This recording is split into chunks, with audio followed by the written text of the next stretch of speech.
بسم اللہ الرحمن الرحیم۔ فجر کی نماز کے بعد 100 بار یہ کلمہ پڑھنے والے کی عمر میں اضافہ ہوتا ہے۔ جو شخص ہر روز 100 بار یہ کلمہ پڑھتا ہے تو اللہ تعالیٰ اس کے رزق میں، مال و دولت میں، اس کی اولاد میں اور اس کی زندگی میں بے پناہ برکتیں نازل فرماتا ہے۔ یہ کلمہ نبی کریم صلی اللہ علیہ وآلہ وسلم کو بے حد پسند ہے۔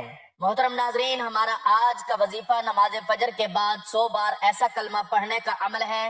جو شخص یہ کلمہ 100 مرتبہ فجر کی نماز کے بعد پڑھتا ہے، اللہ تعالیٰ اس کے رزق میں بے پناہ اضافہ عطا فرماتا ہے، اس کے مال و دولت میں برکت، اس کی اولاد کو فرما بردار اور اس کی زندگی میں بے پناہ برکتیں نازل فرماتا ہے۔ یہ کلمہ نبی کریم صلی اللہ علیہ وآلہ وسلم کو بہت زیادہ پسند ہے، اس لیے آپ اس کلمے کو نماز فجر کے بعد 100 مرتبہ پڑھنے کا معمول بنا لیں۔ انشاءاللہ اللہ تعالیٰ آپ کے رزق، مال و دولت، اولاد، زندگی اور عمر میں برکت عطا فرمائے گا۔ ناظرین، جب زندگی ختم ہو جائے گی اور قیامت قائم کر دی جائے گی، یہ دنیا، یہ زمین و آسمان سب ختم ہو جائیں گے، پھر اللہ تبارک و تعالی جب چاہے گا میزان عدل قائم ہوگا۔ کل قیامت کے دن رسول اکرم صلی اللہ علیہ وآلہ وسلم شفاعت کے لیے آگے بڑھیں گے اور کرامت آپ صلی اللہ علیہ وآلہ وسلم کے سر مبارک پر ہوگا اور ہر ساتھ قیامت پر جلوہ فرما ہوں گے۔ آپ اس میدان میں اس ماں کی طرح پریشان دکھائی دیں گے جس کا بیٹا گم ہو گیا ہو۔ آپ اسی پریشانی اور بے تابی سے اپنی گنہگار امت کے ایک ایک فرد کو تلاش کریں گے اور امتی امتی کہہ کر پکارتے جائیں گے۔ اللہ تبارک و تعالیٰ کی طرف سے بشارت آئے گی کہ اے محمد، اپنی امت کو حساب کے لیے پہلے لے آئیے۔ آپ صلی اللہ علیہ وآلہ وسلم اپنی امت کے صحابہ، خلفاء، انصار، مہاجرین، شہداء، صدیقین، صالحین اور اولیاء کو قطار در قطار بلاتے جائیں گے۔ فرمان خداوند ہوگا، اے محمد، موتی لائے ہو، گنہگار کہاں ہیں؟ مخلص لائے ہو، مفلس کہاں ہے؟ نمازی لائے ہو، بے نمازی کہاں ہے؟ علماء لائے ہو، جاہل کہاں ہے؟ روزے دار لائے ہو، حرام خور کہاں ہے؟ فرمان خداوندی سن کر رسول اکرم صلی اللہ علیہ وآلہ وسلم بارگاہ خداوندی میں رونے لگیں گے اور کہیں گے، اے اللہ، مجھے تیرے کرم کی بارگاہ میں تو یہ گمان تک نہ تھا۔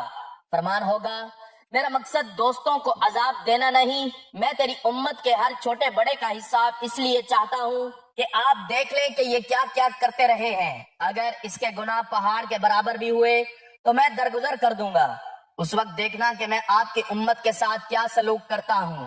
سبحان اللہ۔ ناظرین، امیر المؤمنین حضرت عمر ابن خطاب رضی اللہ تعالیٰ عنہ کی وفات کے بعد لوگوں نے خواب میں دیکھا اور پوچھا کہ اللہ نے آپ سے کیا سلوک فرمایا؟ کہنے لگے کہ مجھے تو اللہ کی رحمت نے ایک چڑیا کے بدلے معاف کر دیا جسے میں نے اپنے ابتدائی زندگی میں ایک کے ہاتھوں ظلم سے نجات دلائی تھی۔ حضرت علی رضی اللہ تعالیٰ عنہ کو لوگوں نے وفات کے بعد خواب میں دیکھا اور حال دریافت کیا تو آپ نے فرمایا کہ مجھے اللہ تبارک و تعالیٰ کی رحمت نے اس چیونٹی کے بدلے بخش دیا جسے میں نے سیلاب پر بہتے ہوئے کنارے پر رکھا تھا۔ حضرت امام ابو حنیفہ رحمۃ اللہ علیہ کی وفات کے بعد لوگوں نے خواب میں پوچھا کہ اللہ نے آپ کے ساتھ کیا معاملہ فرمایا؟ تو آپ نے کہا کہ مجھے اللہ نے اس مکھی کی جان بچانے کے بدلے بخش دیا جسے میں نے ایک دن دوات سے نکال کر بچایا تھا۔ ناظرین، جس وقت اللہ کی رحمت ایک چڑیا، ایک چیونٹی اور ایک مکھی کے بدلے اتنے بڑے بڑے بزرگوں کی بخشش کر سکتی ہے، اگر رسول اکرم صلی اللہ علیہ وآلہ وسلم کی شفاعت سے ہم جیسے گناہگاران امت بخش دیے جائیں تو اس میں تعجب کی کون سی بات ہے؟ سابقہ انبیاء اور رسولوں کو جس قدر مدراج اور سعادت ملی ہے وہ سب رسول علیہ السلام کی محبت سے ملی ہے، اور یہی محبت اللہ نے رسول اکرم صلی اللہ علیہ وآلہ وسلم کو بھی عطا فرمائی ہے۔ اگر آدم علیہ السلام صبح اول کو آفتاب کی روشنی سے حصہ پا سکتے ہیں تو ہم بھی نور محمدی اور محبت مصطفیٰ کی برکت سے ایمان آفتاب کی روشنی حاصل کر سکتے ہیں۔ اگر حضرت ابراہیم خلیل اللہ ایک ظالم کے پنجے ستم سے نجات حاصل کر سکتے ہیں اور ایک سرکش کی آتش غضب کو گل و گلزار سے تبدیل کیا جا سکتا ہے تو ہم امت رسول صلی اللہ علیہ وآلہ وسلم بھی رسول اکرم کی محبت کی برکت سے شعلہ جہنم کی تکلیف سے نکالے جا سکتے ہیں۔ ناظرین، قیامت کے دن کو کوئی عام دن مت سمجھیے، وہ دن بہت سخت ہوگا، بہت لمبا ہوگا، اور بعض احادیث میں یہاں تک بھی آیا ہے کہ قیامت کا ایک دن 50,000 سال کا ہوگا۔ سب کے ہاتھوں میں نامہ اعمال دیے جائیں گے، اہل ایمان کے دائیں ہاتھ میں اور کفار اور مشرکین کے بائیں ہاتھ میں۔ اہل ایمان تو خوش ہو کر دوسروں کو اپنا نامہ اعمال دکھائیں گے، پڑھائیں گے، جبکہ کفار اور مشرکین پریشان ہوں گے اور کہیں گے کاش ہمیں یہ نہ دیا جاتا اور ہمیں ہمارا حساب معلوم ہی نہ ہوتا۔ اعمال کے وزن کے بعد سب کو پل صراط کے ساتھ گزرنا ہوگا۔ پل صراط جہنم کے اوپر بال سے باریک اور تلوار کی دھار سے زیادہ تیز ہوگا۔ وہاں اندھیرا ہوگا، لیکن ہر آدمی کو اس کے اعمال کے اعتبار سے نور کی روشنی ملے گی۔ وہاں گزرتے ہوئے کوئی بات کرنے کی جرت نہیں رکھتا ہوگا، صرف انبیاء اللہ تبارک و تعالی سے سلامتی کی دعا کر رہے ہوں گے، اور مومن اپنے مزید نور کے طلب کے لیے اللہ تبارک و تعالی سے دعا کریں گے۔ اپنے گناہوں کے اعتبار سے لوگ پل صراط سے نیچے گرتے جائیں گے۔ کچھ مومن تیزی سے گزر جائیں گے، کچھ گرتے آہستہ اور کچھ گرتے گراتے، اور کچھ بہت دیر سے۔ پل صراط کا آخری حصہ کنترا مقام ہے، جہاں پر تمام اہل ایمان کو روک لیا جائے گا۔ اگر ان کے دلوں میں کچھ کینہ اور بغض وغیرہ ہوگا تو انہیں وہیں سے صاف آگے جنت کے لیے روانہ کیا جائے گا۔ وہاں ایک نہر حیات ہوگی جہاں ان سب کو ڈالا جائے گا۔ سب جنتی 32 یا 33 سال کے خوبصورت 60-70 ہاتھ قد جوان بن جائیں گے۔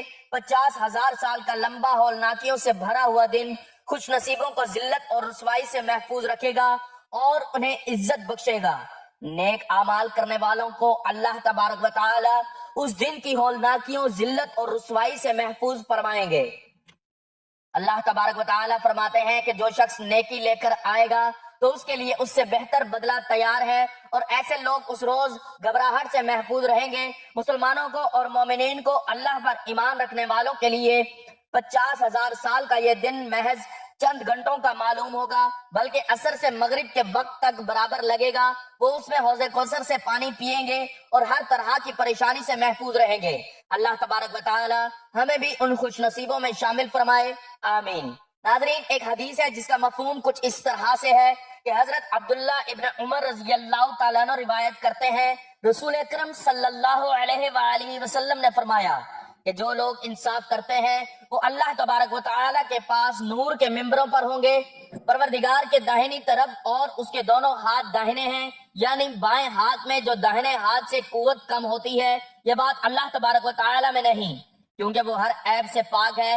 اسی طرح ایک حدیث کا مفہوم کچھ اس طرح سے ہے کہ حضرت معاذ بن انس رضی اللہ تعالیٰ عنہ سے روایت ہے کہ رسول اکرم صلی اللہ علیہ وآلہ وسلم نے ارشاد فرمایا کہ جو شخص غصے کو پی جائے گا جبکہ وہ اسے نافذ کرنے پر قادر بھی ہو، اللہ تبارک و تعالیٰ اسے قیامت کے دن تمام مخلوقات کے سامنے بلائے گا۔ وہ جس حورین کو چاہے اپنے لیے پسند کر لے، کسی مصیبت زدہ کی مصیبت دنیا میں دور کرنے کی وجہ سے روز قیامت اللہ تبارک و تعالیٰ اس شخص کی تکالیف دور فرمائیں گے اور اسے روز قیامت کی اذیتوں سے محفوظ رکھیں گے۔ تنگ دست کو مہلت دینے کی وجہ سے روز قیامت اللہ تبارک و تعالیٰ اس کے لیے آسانیاں پیدا فرمائیں گے۔ لوگوں کے عیبوں پر پردہ ڈالنے والے کے عیبوں پر میدان حشر میں اللہ پردہ ڈالے گا۔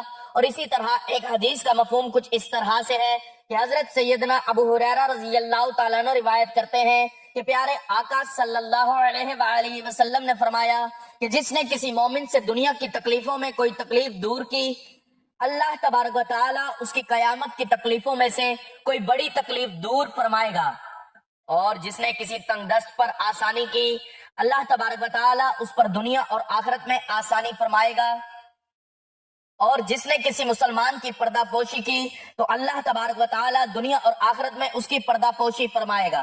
ناظرین، اللہ تبارک و تعالیٰ بندے کی مدد میں لگا رہتا ہے جب تک وہ بندہ اپنے بھائی کی مدد میں لگا رہتا ہے۔ اور نبی علیہ الصلوۃ والسلام کی ایک حدیث کا مفہوم بھی ہے کہ جو شخص مال و دولت کے ذریعے سے دوسروں کی مدد نہ کر پائے، یعنی یا تو اس کے پاس مال و دولت کم ہو یا پھر اس کی طبیعت میں کنجوسی ہو، تو اسے چاہیے کہ وہ اللہ کے ذکر کی کثرت کیا کرے۔ بھائیوں اور بہنوں، درود و سلام نہ صرف نبی پاک صلی اللہ علیہ وآلہ وسلم کے محبت اور عزت کا اظہار ہے، بلکہ یہ اللہ سبحانہ و تعالیٰ کی رضا، گناہوں کی معافی اور دنیا اور آخرت میں فلاح کا ذریعہ بھی ہے۔ درود نبی کریم صلی اللہ علیہ وآلہ وسلم کا پسندیدہ کلام ہے۔ اگر کوئی شخص فجر کی نماز کے بعد درود پاک کی ایک تسبیح پڑھتا ہے، یعنی 100 مرتبہ روزانہ فجر کی نماز کے بعد پڑھتا ہے، تو اس کی دعاؤں کی قبولیت کے حوالے سے بھی بے شمار فضائل ہیں۔ پیارے آقا صلی اللہ علیہ وآلہ وسلم نے فرمایا کہ جو شخص مجھ پر درود بھیجے، اللہ تبارک و تعالی اس کے گناہوں کو معاف کر دیتا ہے اور اس کی دعاؤں کو قبول فرماتا ہے۔ ناظرین، درود پاک پڑھنے سے اللہ کی مدد حاصل ہوتی ہے اور اللہ تعالیٰ کے ساتھ ہی انسان کا تعلق مضبوط ہو جاتا ہے۔ پیارے آقا صلی اللہ علیہ وآلہ وسلم فرماتے ہیں کہ جب تم مجھ پر درود بھیجتے ہو تو اللہ تبارک و تعالیٰ تمہاری دعاؤں کو قبول کرتا ہے۔ تو بھائیوں اور بہنوں، خاص طور پر فجر کے بعد 100 مرتبہ درود پاک پڑھنے سے دعاؤں کی قبولیت کی خاص فضیلت آئی ہے، کیونکہ یہ وقت دعا کے لیے انتہائی بہترین وقت ہے۔ حضرت عبداللہ ابن مسعود رضی اللہ تعالیٰ عنہ سے مروی ہے کہ جو شخص درود پاک پڑھتا ہے اس کی دعائیں رد نہیں کی جاتی اور اللہ اس کی زندگی میں برکت ڈالتا ہے۔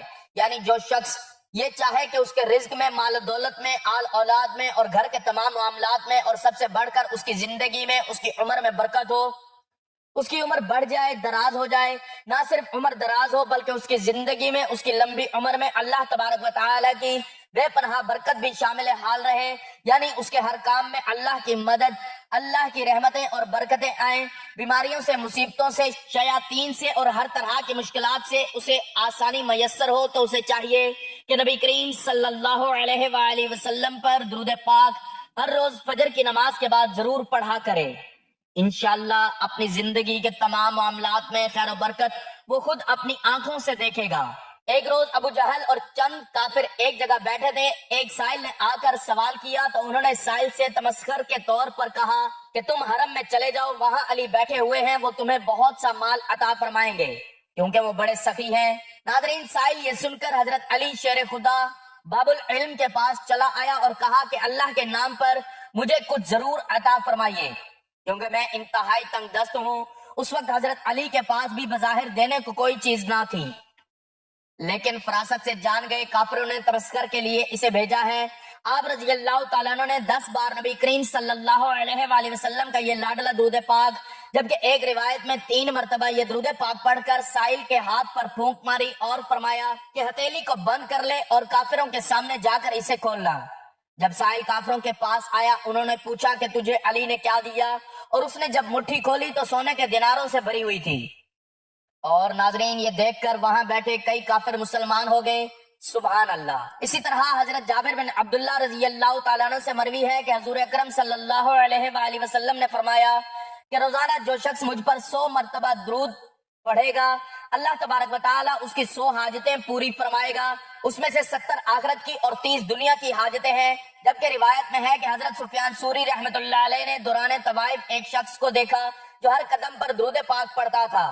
حضرت سفیان رحمت اللہ علیہ نے اس سے کہا، کیا بات ہے، تو نے تسبیح و تحلیل کو چھوڑ دیا ہے، اس کی جگہ پر نبی علیہ الصلوۃ والسلام پر درود بھیجتا ہے، کیا تیرے پاس اس کی کوئی دلیل موجود ہے؟ اس نے کہا، اللہ تجھے معاف کرے، تو کون ہے؟ انہوں نے کہا کہ میں سفیان ثوری ہوں۔ اس شخص نے کہا کہ اگر پہلے زمانے میں سے خاص شخصیت نہ ہوتے تو میں اپنے حال کی خبر آپ کو نہ دیتا۔ اس نے بیان کیا کہ میں اور میرا والد حج بیت اللہ کے لیے اکٹھے نکلے، مجھے یہاں تک کہ منزلیں طے کرتے کرتے ایک جگہ میرا والد بیمار ہو کر فوت ہو گیا اور اس کا رنگ سیاہ اور آنکھیں نیلی ہو گئیں اور پیٹ پھول گیا۔ یہ دیکھ کر میں رونے لگا اور پڑھا، میرا باپ سفر کی زمین میں ایسی موت مرا۔ پھر میں نے چادر کو کھینچ کر اس کے چہرے کو ڈھانپ دیا اور اس کے بعد مجھ پر نیند کا غلبہ ہوا تو میں سو گیا، اور بحالت خواب میں یکایک کیا دیکھتا ہوں کہ ایک شخص جس سے زیادہ خوبصورت چہرہ اور نہایت پاکیزہ لباس اور عمدہ خوشبو میں نے نہیں دیکھی، میرے باپ کے نزدیک ہوا۔ پھر اس شخص نے چادر کو اس کے چہرے سے ہٹایا اور اس کے چہرے پر ہاتھ پھیرا، جس وجہ سے میرے باپ کا چہرہ دودھ سے زیادہ سفید ہو گیا۔ پھر اس کے پیٹ پر ہاتھ پھیرا تو پیٹ پہلی حالت میں آ گیا۔ پھر اس شخص نے واپس لوٹنا چاہا تو میں اٹھا، اس شخص کی چادر پکڑ کر عرض کی، یا سیدی، اس ذات کی قسم دے کر کہتا ہوں کہ جس نے میرے باپ کی طرف سے مسافرت کی زمین میں تجھے بصورت رحمت بھیجا ہے، تو کون ہے؟ اس شخص نے کہا کہ تم نے مجھے نہیں پہچانا، میں محمد رسول اللہ صلی اللہ علیہ وآلہ وسلم ہوں۔ میرا باپ گنہگار تھا، ہاں ایک بات تھی کہ وہ مجھ پر درود شریف کی کثرت کیا کرتا تھا۔ پھر جب اس پر مصیبت نازل ہوئی تو مجھ سے فریاد کی، میں اس کی فریاد کو پہنچا، اور میں دائرہ دنیا میں اس شخص کی فریاد رسی کرنے والا ہوں جو مجھ پر کثرت سے درود بھیجنے والا ہو۔ اور اس کے بعد میں بیدار ہو گیا اور دیکھا کہ میرے باپ کا چہرہ سفید ہو گیا تھا اور پیٹ کی سوجن بھی اتر گئی تھی۔ وہ جو مصیبتوں کے اندھیروں میں اس قدر کی دعائیں کرنے والا ہے، بیماریوں تکلیفوں کو دور کرنے والے، ذلت و مسکنت میں نبی علیہ الصلوۃ والسلام کو میری شفاعت کرنے والا بنا اور میری پردہ پوشی فرما، کیونکہ تو بڑے فضل و کرم والا ہے۔ ناظرین، پیارے آقا صلی اللہ علیہ وآلہ وسلم نے فرمایا کہ 4 باتیں ظالمانہ ہیں۔ پہلی یہ کہ کھڑے ہو کر آدمی پیشاب کرے، دوسری نماز سے فراغت پانے سے پہلے اپنی پیشانی پوشی، تیسری اذان سن کر مؤذن کے کلمات کا جواب نہ دے، چوتھی یہ کہ اس کے نزدیک میرا ذکر ہو اور وہ مجھ پر درود نہ بھیجے۔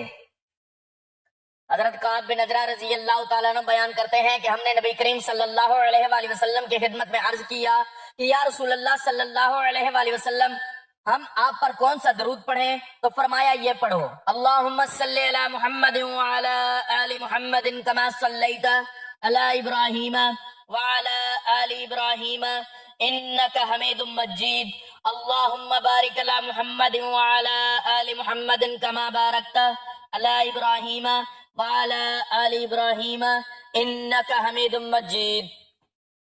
تو ناظرین، یہ ہے وہ درود پاک جو پیارے آقا صلی اللہ علیہ وآلہ وسلم کو سب سے زیادہ پسند ہے۔ نبی علیہ الصلوۃ والسلام نے اسی درود پاک کو کثرت سے پڑھنے کی تلقین فرمائی ہے، اور جو شخص فجر کی نماز کے بعد 100 مرتبہ یہ درود پاک پڑھتا ہے، اللہ رب العزت اس کی عمر میں اضافہ فرماتا ہے، اس کے رزق میں اضافہ فرماتا ہے، اس کے لیے رزق اور خوشحالی کے دروازے کھول دیتا ہے، تنگدستی اور تنگی کے دروازے اس کے لیے بند کر دیتا ہے۔ اس لیے ناظرین، ہر روز نماز فجر کے بعد کم از کم 100 مرتبہ درود ابراہیمی کی تسبیح لازمی پڑھیں، اور خاص طور پر جمعہ کے روز عصر سے مغرب کے وقت کے درمیان میں درود ابراہیمی کم از کم 100 مرتبہ ضرور، زیادہ سے زیادہ جتنا پڑھنا چاہیں اتنا آپ کے لیے بہتر ہے، لیکن کم از کم 100 مرتبہ یہ درود پاک لازمی پڑھیں۔ انشاءاللہ اللہ تبارک و تعالی اس کے فیض و برکات دے کر آپ لوگ حیران رہ جائیں گے اور اس درود کو اپنا روزانہ کا معمول بنا لیں گے۔ اللہ تبارک و تعالی سے دعا ہے کہ ہم سب کو پیارے آقا صلی اللہ علیہ وآلہ وسلم کی سنت پر چلنے والا بنائے۔ اللہ رب العزت ہم سب کو 5 وقت کا نمازی بنائے، اور ایسا نمازی جو آقا صلی اللہ علیہ وآلہ وسلم اور اللہ رب العزت کو پسند ہو۔ اللہ رب العزت ہم سب کی تمام تکالیف پریشانیاں دور فرمائے، تنگدستی دور فرمائے، رزق کی تنگی کو دور فرمائے۔ اللہ رب العزت ہم سب کو حرام سے بچائے، ہم سب کو صرف اور صرف حلال رزق کمانے کھانے کی توفیق عطا فرمائے، اور ہمارے حلال رزق میں خوب برکت، وسعت اور کشادگی عطا فرمائے۔ اللہ تبارک و تعالیٰ سے دعا ہے کہ نیکی کی بات ہم سب کو سننے سمجھنے اور اس پر عمل کرنے کی طاقت اور توفیق مرحمت فرمائے۔ میرا سنانا اور آپ کا سننا اپنی بارگاہ میں قبول و منظور فرمائے، آمین یا رب العالمین۔ بھائیوں اور بہنوں، آخر میں آپ سے گزارش ہے کہ آپ لوگ بھی کمنٹ سیکشن میں آمین ضرور لکھتے جائیے گا، کیونکہ جتنے زیادہ لوگ دعا میں شامل ہوتے ہیں، جتنے زیادہ لوگ دعا پر آمین کہتے ہیں، دعا کی قبولیت کے امکانات بھی اتنے ہی زیادہ بڑھ جاتے ہیں۔ لہٰذا آمین ضرور کہنا ہے اور کمنٹ میں آمین لکھنا بھی ہے۔